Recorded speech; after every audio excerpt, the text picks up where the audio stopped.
Good afternoon, everyone. I'm Adam Weinberg, the Pratt Brown Director of the Whitney Museum of American Art. Welcome to a first virtual look at Working Together, the Photographers of the Kamoinge Workshop, which is a groundbreaking workshop that chronicles the formative years of an extraordinary, and I would add, an under-recognized group of artists. This landmark exhibition takes on a new residence today, nearly 60 years after the collective was formed, at a time when collaboration and respect for diverse perspectives is more important than ever. The Kamoinge Workshop is a collective of Black photographers established in New York City in 1963 that holds a unique and important place in the history of photography. Kamoinge means a group of people acting and working together in Gikuyu, the language of the Kikuyu people of Kenya. It means different things for the 14 early members featured in the exhibition. There are some wonderful videos that were produced by the Virginia Museum of Fine Arts, which are on view here and also available online, where the artists shared their different perspectives of the group. And I'd like to just share a few of those with you now. When Kamoinge was founded, and the artists who, many of them are on here, will recognize their own quotes. When Kamoinge was founded, we felt stars fell on all. It was the right chemistry at the right time. Kamoinge means the greatest photographers in the world. Kamoinge will always be my family, something echoed by all of them. Kamoinge introduced photography to me as an art form and a language. Kamoinge enabled us to represent our people through images in a positive light. And Kamoinge showed young people there's a big world out there and the camera can bring you much closer to it. As members of Kamoinge, we were instruments in a group. It was not about power or position. And in Kamoinge meetings, every day there was a fight. But perhaps most important of all, the Kamoinge spirit was generative and will continue on and on. I am honored now to welcome several of the Kamoinge artists featured in the exhibition who continue to live and work in the New York area. Joining us today are Anthony Barboza, Azure Cowens, Jimmy Manis, Herb Robinson, Buford Smith, Ming Smith, and Sean Walker. We're also tremendously grateful that Mia Fanar, the daughter of Kamoinge artist, the late Al Fanar, could join us today. Thank you for being here, Mia. It's a privilege to have us with you. Several artists who also wanted to participate were unable to do so, and I'm sorry they're not able to be here, Herb Randall and Daniel Dawson, but they are every bit as much participants in this wonderful exhibition. We also wish to acknowledge the artists included in the exhibition who are no longer with us today: Louis Draper, Al Fanar, Ray Francis, Herman Howard, and Calvin Wilson. We are humbled to share the work of these artists with our audiences. The organizer of this exhibition is the Virginia Museum of Fine Arts, and I want to thank them for this superb collaboration.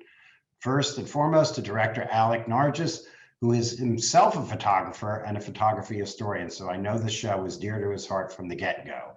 And especially, who is with us today, Virginia Museum of Fine Arts Associate Curator of Modern Contemporary Art, Dr. Sarah Eckhart, for her groundbreaking scholarship and devotion to these artists and to telling their stories. Thanks to the Whitney's curatorial team, Assistant Curator Carrie Springer and Curatorial Assistant Mia Matthias. They oversaw every loving detail of this. And I was here watching so much of the installation, and I would see pictures moving an inch or two. I would see the lighting being adjusted. I would see everything taking its proper place. And it felt like it always belonged here, and I wish it could always stay here. I also want to just thank the entire Whitney staff who contributed to the realization of the show during the COVID period. It's not so easy to have lots of people here working at once, but the choreography and the social distancing was amazing. And the show looks as good as it ever could. I also want to thank our lenders, in particular, the Virginia Museum of Fine Arts. So many of the wonderful works come from their collection, and also many of the Kamoinge artists who have graciously lent their work, as well as archival material that is in the exhibition. Also, especially during this time, it's extra important to acknowledge funders. You know, money for culture and the arts is not what it was even 8 months ago. And those people, many of whom, including Bank of America, who is our lead sponsor, called me we just a week after COVID began and said, don't worry, our money is committed and it will remain there. And I'm really grateful to Bank of America because they're also the ones who help conserve the photographs that are in the VMFA collection. I want to acknowledge our trustee, Judy Hart-Angelo, who was thrilled to support this show, and our Whitney National Committee, which is supporters from all over the country, who thought this was a critical show to bring to New York. The Keith Haring Foundation always believes in supporting risk-taking artists and artists who are not getting their due. And we're really grateful to the Keith Haring Foundation and the Affirmation Arts Fund, which I love the name of that title, Affirmation. This show is absolutely about affirmation. And Philip and Edith Leonian Foundation, who gave us additional support. Before I turn it over to our next speaker, our Chief Curator and Senior Deputy Director, Scott Rothkopf, let me say that we're also excited to be opening another show at the Whitney this week, which is called Nothing is So Humble, Prints from Everyday Objects. I'd like to acknowledge Kim Conity, the Stephen and Ann Ames Curator of Drawings and Prints, for her work in organizing this exhibition. It features 7 artists, and it shows the various ways that they make their prints and use these everyday objects, sometimes in the most irreverent and humorous and sly ways. The show will be open to the public beginning tomorrow, November 20th, in the Susan John Hess Family Gallery. My last thing that I'd just like to acknowledge, which is something personal to the Whitney, but for those of you who are in the press, I think he will be no stranger to you. And that's a wonderful man named Stephen Soba. It has been my great honor to work with Stephen Soba for 21 years as Director of Communications. This is somewhere in the neighborhood of his 100th press conference and his very last at the Whitney, as he'll be retiring in this holiday season. Stephen, from all of us at the Whitney, thank you. This may, I hope, is one of the most glorious of all of your press conferences ever at the Whitney. And it's great for you to be here with everybody and for us to be able to thank you for that. Now I'd like to just thank everybody else for being here today and introduce again Scott Rothkopf, Nancy and Steve Crown, Family Chief Curator and Senior Deputy Director, the man with the longest title at the Whitney Museum and one of the most talented people at the Whitney Museum. Off to you, Scott. Thank you, Adam. Thanks so much for that introduction and that recitation of my long title, so I don't have to repeat it myself. And I do want to echo what you just said about Stephen Soba, our beloved colleague from the press department. I've been here for 11 years now at the Whitney, and I can't imagine a press event without you, Stephen. If you're watching, you wrote an email to me today saying, did I get that message about you're leaving and why hadn't I answered? And of course, it's because I'm totally in denial and can't quite get my head around what life is going to be like without you. But we will soldier on and expect to see you at all of our shows. And I know that every member of the press watching this shares my affection for you and gratitude and would agree with how much we're going to miss you. But we're going to keep following on in your good work. And that means I'm supposed to cut to the part that I'm supposed to be talking about, which is, of course, our great show that's opening today, Working Together, the photographers of the Kamoinge Workshop. I'm really not going to talk that much about this show because you're going to hear from the experts who organized it. But I did want to just take a moment to acknowledge, first of all, how thrilled we are that this show is going to be in New York City and how meaningful the context for New York is for the Whitney, of course, but also for these artists. So many of the works that you will actually see physically in our galleries were inspired by the city of New York, were taken all across it, in Brooklyn, on the Lower East Side, of course in Harlem. And we know that our audiences in New York, especially at this time of COVID and this time of kind of coming together in the city, are going to appreciate an exhibition that celebrates the place where we are. I want to especially mention how thrilled we are to, over the last year or two, been making a focused effort to try to acquire the works of the Kamoinge artists, those featured in this exhibition. When we started the project, we only had 2 of the artists in our collection, Ming Smith and Louis Draper, and we were thrilled about that.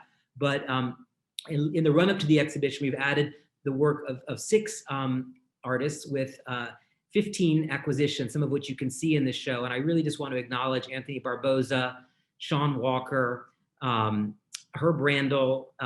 This is one of those pictures I mentioned on the Lower East Side.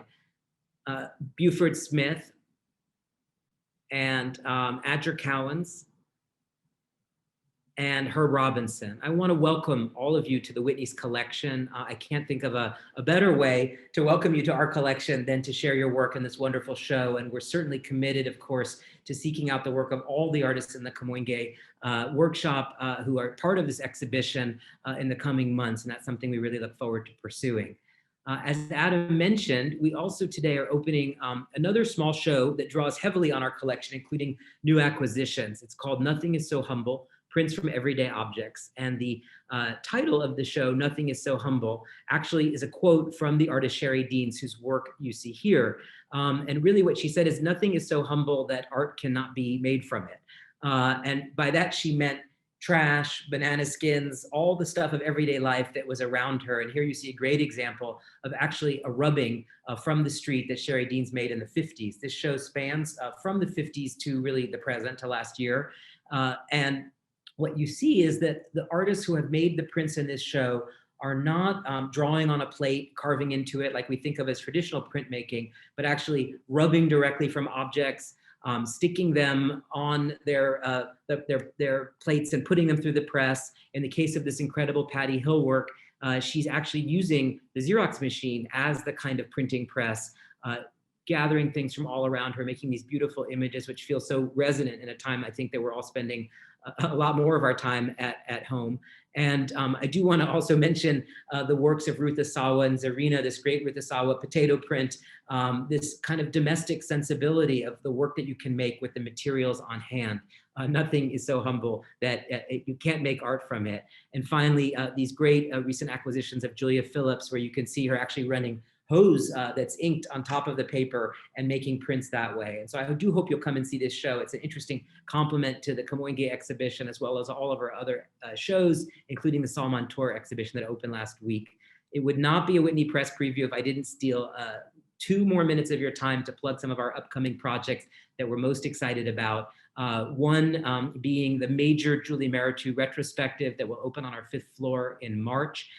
This show will fill the entire 5th floor of the museum from with Julie's work from 1996 to the present, 30 large-scale paintings as well as 40 works on paper. It's something we co-organized with the LA County Museum of Art, and we're really looking forward to this homecoming for Julie, another great New York artist. That was not the theme of today's remarks, but it seems to be also because we have Dawood Bey, another homecoming actually, who will follow the Kamoinge Workshop exhibition on the 8th floor of the museum. And it's just a fantastic kind of progression in our exhibition program, because Dawood has long acknowledged the great importance of the Kamoinge artists on his own work and that influence. And in fact, you're seeing a picture shot in Harlem by Dawood in 1976, which is just about the beginning of his show and kind of the end of where the Kamoinge show leaves off. So we're going to get this great continuity in this interest of photography at that time.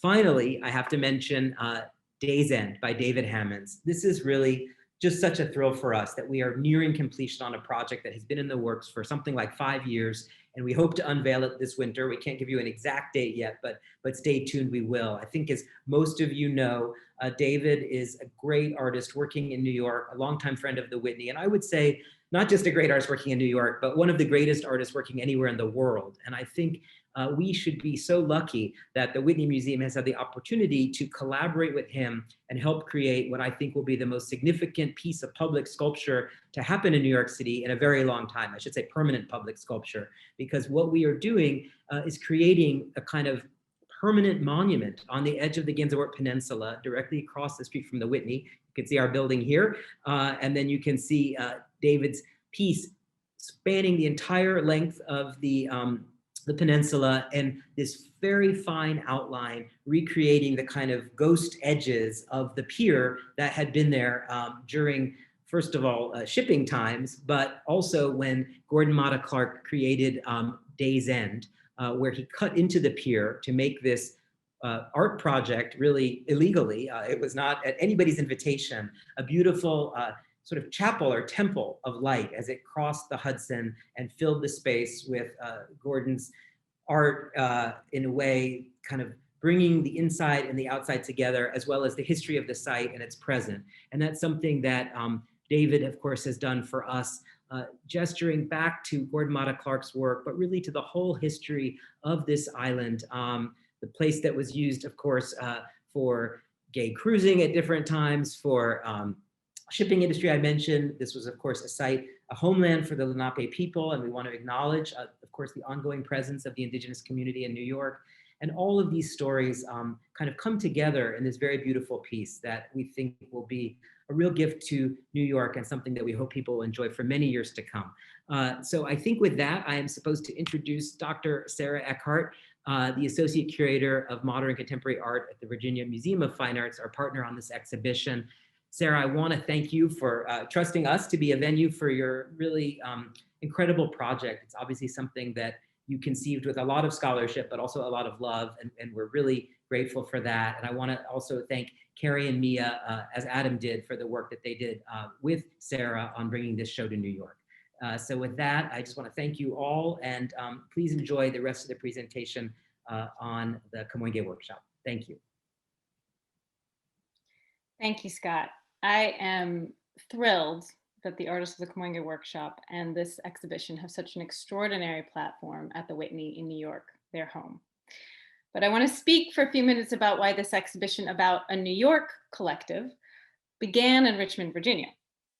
In 2012, Nell Draper Winston brought her brother, Louis Draper's photographs to the VMFA for me to look at. I had not been familiar with his work, and I was simply blown away by the power of his images. Nell and her brother were born and raised here in Richmond, but Louis Draper left Richmond in 1957 in the midst of massive resistance, which was the Virginia government's legal battle against school integration. In order to move to New York, where he wanted to learn how to use his camera to fight these injustices through photography. While I had at first been struck by Draper's photographic vision, I then had the opportunity to immerse myself in his archive, which Nell had inherited when he passed away in 2002. It was through Draper's writing about the Kamoinge Workshop, his histories and notes, that it became clear to me that the story of the Kamoinge Workshop was not just a story important to Richmond or even New York, but that it was in fact a story of national significance, both art historically and politically. And this led me to begin looking for the photographs of the rest of the members of the Kamoinge Workshop. And once I began to meet Louis Draper's second family, his fellow artists of the Kamoinge Workshop, the rest of the process of putting this exhibition together became one of profound collaboration that truly illustrates the meaning of Kamoinge's name, working together. I want to thank all of the artists for their incredible generosity of time through many, many studio visits and countless conversations in person, over the phone, all the time about their own work and photographic practice, as well as about Kamoinge and what it meant to them. Several of the artists opened their own archives, including Sean Walker, Buford Smith, and Tony Barboza, which, in addition to Louis Draper's archive, allowed us to tell as complete a history of the first 20 years of the Kamoinge Workshop as possible. Also of crucial importance were the 9 video interviews with each of the artists, which have been edited into 3 to 5 minute videos featured at the beginning of the exhibition. Although Kamoinge is a collective, it consists of individual artists who offer many different perspectives, and these videos bring their voices to the forefront. I want to thank Nell Draper Winston for preserving her brother's voice and vision, which led me to the Kamoinge Workshop. And I want to thank the leadership at VMFA for enthusiastically supporting this project from the very beginning by making it an institutional priority with all of the excellent teamwork that entailed. When the Virginia Museum of Fine Arts acquired the archive and the photographs from Nell Draper Winston in 2015, we made a promise to Nell that we would digitize the archive to make it accessible to all, and that we would produce a major exhibition and a book. Thanks to a grant from the National Endowment for the Humanities, we were able to digitize Draper's archive, which is now available online. And I'm thrilled that the Whitney took an early interest in this project so that the Working Together exhibition and book now have a place here in New York. I am deeply grateful to Carrie Springer, the curator here at the Whitney, who has adapted the exhibition and curated it specifically for the Whitney, as well as to Mia Matthias, who is the curatorial assistant for the project. Both of you have put so much care and thought into the installation and interpretation of the exhibition here, which looks absolutely stunning.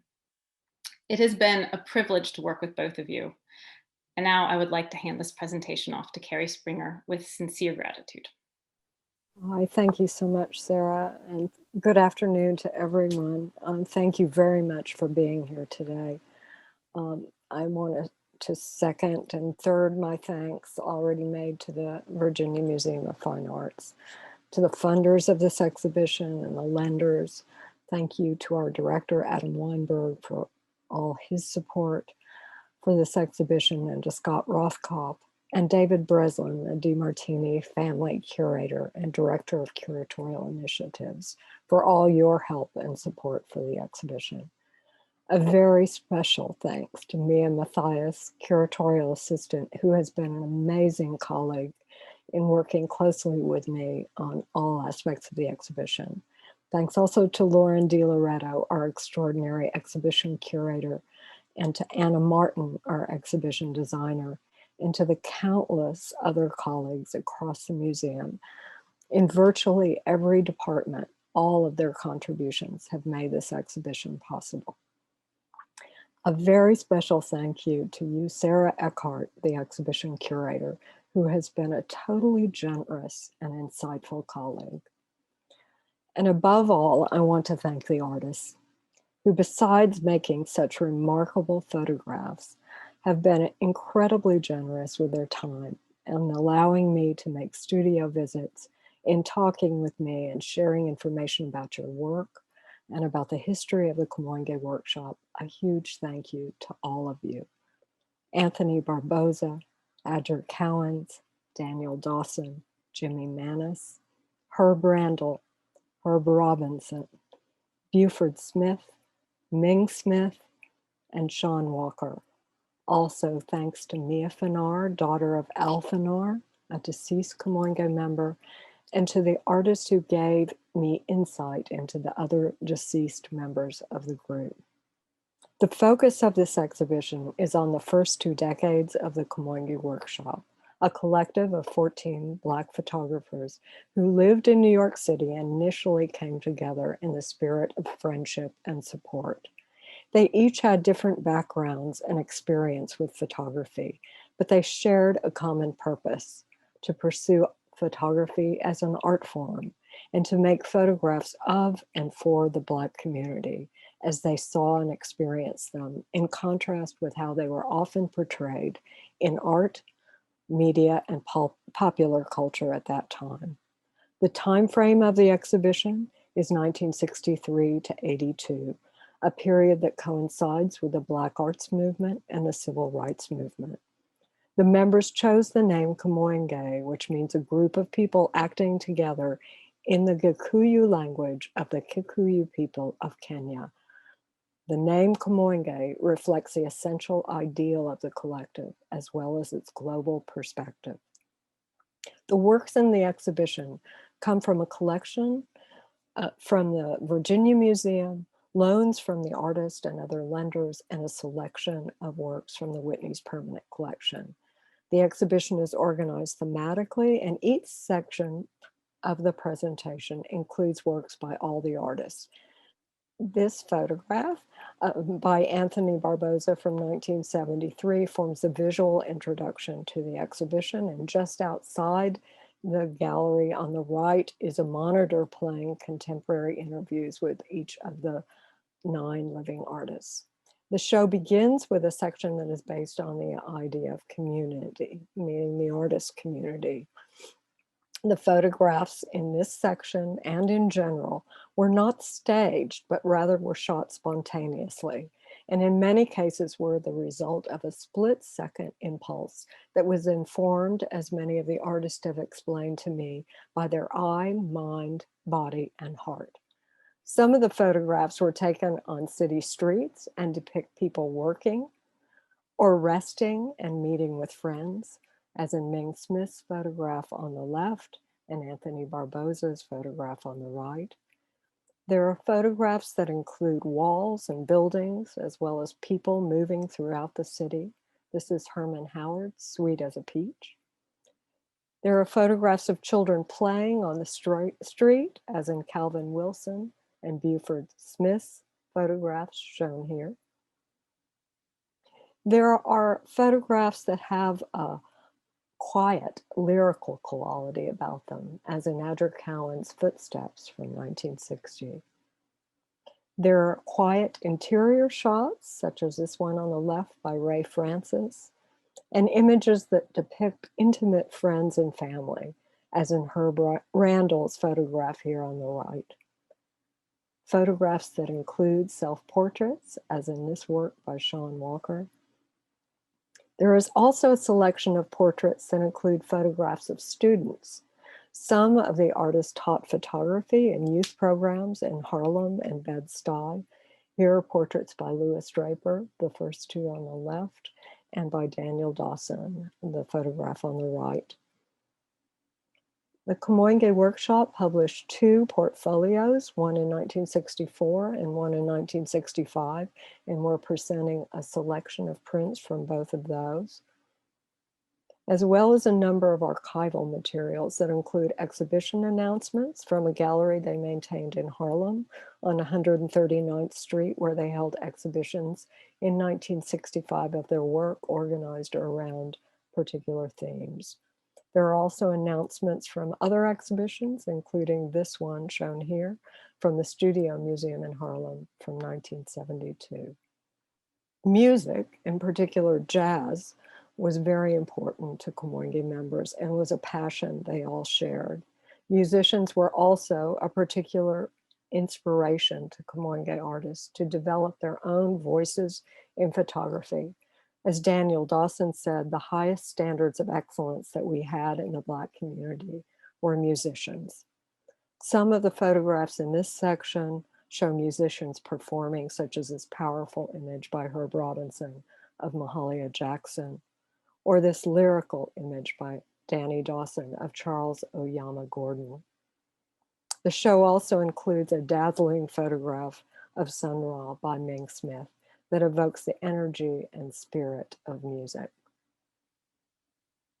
There is a central gallery in the exhibition devoted to works that emphasize abstract and surreal elements in the artist's work, including this photograph by Sean Walker taken outside of the Tiffany store on Fifth Avenue in New York, and works that emphasize abstract qualities in extreme contrast of black and white or light and shadow, as in Buford Smith's work on the left and Ming Smith's on the right. Or abstract elements of the body, as in these two works, on the left by Adric Cowan's and Anthony Barboza's portrait of Grace Jones on the right. There are also photographs that are purely abstract, such as this Louis Draper image of fabric, that by alluding to the form of Ku Klux Klan hoods is also imbued with social connotations. During the 1960s and 70s, many Kamoinge members photographed figures and significant moments that reflect Black American struggle for civil rights. Some of the photographs feature significant figures in the civil rights movement at the time, such as Buford Smith's photograph on the right of Malcolm X speaking in front of the National Memorial African Bookstore in Harlem, or Al Fanar's image of boys on the street selling copies of Muhammad Speaks.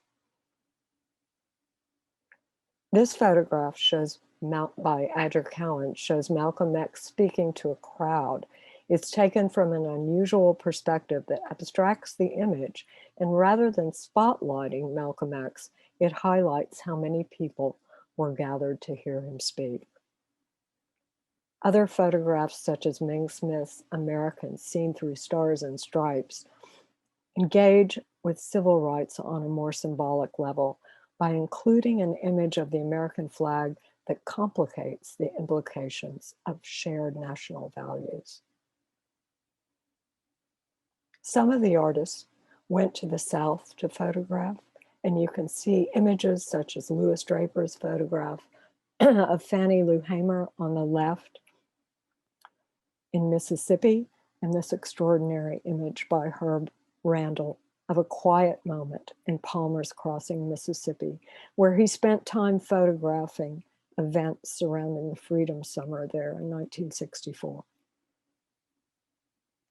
The final section of the show includes photographs that Kamoinge members took during their travels internationally, many to countries that had recently gained independence from colonial hold, and other locations with African diasporic communities, such as this stunning image by Sean Walker of women working in a field in Cuba, or this photograph by Herb Robinson, shot in Jamaica with a tableau of people waiting at a bus stop. Or this Anthony Barboza image showing the patterns, textures, and gestures of people engaged in everyday life in Senegal. Or these two images by Jimmy Manis, who spent several years working in Guyana. Other archival materials in the show include the 4 issues of the Black Photographers Annual, a publication founded by Buford Smith. Many Kamoinge members were picture editors for the publication, which featured the work of 118 different Black photographers, many of whom were Kamoinge members. The show will also include a newsletter from the International Black Photographers, a group formed by a number of Kamoinge members who were inspired by travels outside of the country to form a larger group with an international scope. The group hosted dinners honoring outstanding elders of Black photography, such as Roy D. Carava, Gordon Parks, P.H. Polk, and others. The exhibition includes 4 photographs of those who participated in each of the dinners held by the group. The legacy of the Kamoinge Workshop continues to the present. Kamoinge as a collective is still in existence.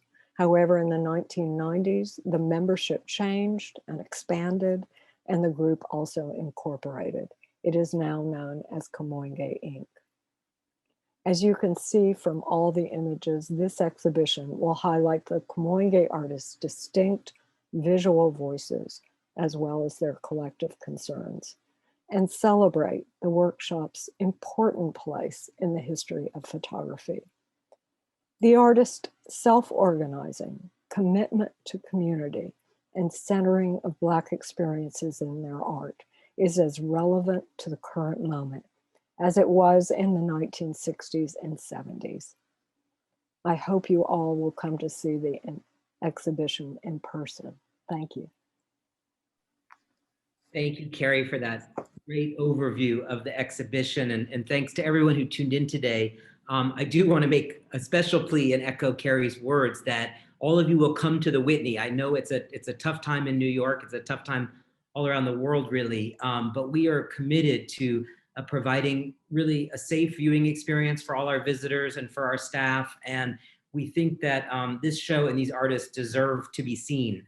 Some of them have waited, I think, probably a long time to see their work at the Whitney. And we are so grateful to all of them for sharing their work, for their trust in the institution. And we really hope that as many of you as can make it will come on down to Gansevoort Street and enjoy this show in the galleries. The prints are just marvelous in person, and none of the digital images that you've seen can really do them justice. So we look forward to seeing you in the gallery soon, and to also seeing you in other of our digital events. Please do go to whitney.org. We have many great talks, panels, events for our members, as well as the general public coming up in the next few weeks and months. Some actually will highlight this remarkable exhibition, and I hope you will tune in. So thanks for being here this afternoon, and we will see you soon. Bye-bye.